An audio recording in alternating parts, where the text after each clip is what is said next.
কৃষ্ণ, হরি বল। জয় জগন্নাথ। আমি আজকে আপনাদের সামনে এসেছি জগন্নাথ দেবের আরেকটি লীলা কাহিনী শোনাতে।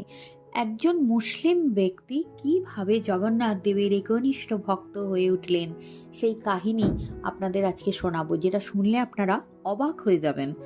একজন শালবেগ নামে ভক্ত ছিলেন। তিনি ছিলেন মুঘল পিতা ও ব্রাহ্মণ মায়ের সন্তান, কিন্তু তার পরিচয় ছিল একনিষ্ঠ জগন্নাথ ভক্ত। একটা সময় যুদ্ধে গুরুতর আহত হলে মায়ের পরামর্শে তিনি ভগবান জগন্নাথ দেবের নাম স্মরণ করেন এবং অলৌকিকভাবে সুস্থ হয়ে ওঠেন। এরপর তিনি জীবন উৎসর্গ করেছিলেন সেই প্রভু জগন্নাথের ভক্তিতে। যেহেতু তিনি মুসলিম ছিলেন, তাই তিনি যখন পুরী মন্দিরে গিয়েছিলেন প্রভুকে দর্শন করতে, সেখানে তাকে প্রবেশ করতে দেওয়া হয়নি। তবুও তিনি অনড় ছিলেন তার ভক্তিতে। তার ভক্তি হার মানেনি।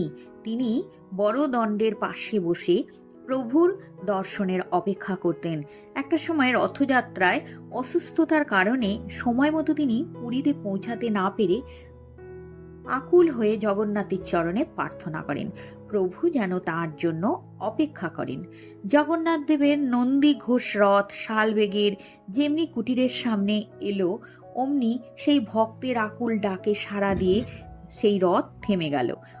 রাজা, হাতি, অসংখ্য মানুষ চেষ্টা করেও কিন্তু সেই রথটা নাড়াতে পারেননি। শালবেগ এসে যতক্ষণ না রথের রথি স্পর্শ করলো, ততক্ষণ কিন্তু রথ ওখানেই দাঁড়িয়েছিল। তারপরে সেই অসুস্থ শালবেগ যখন দৌড়াতে দৌড়াতে এসে রথের রথি স্পর্শ করলো, তখন সেই জগন্নাথ দেবের নন্দীঘোষ রথ আবার চলতে শুরু করলেন। এই ঘটনা তার অটল ভক্তির চিরস্মরণীয় নিদর্শন হিসেবে আজও লোক মুখে বেঁচে আছে।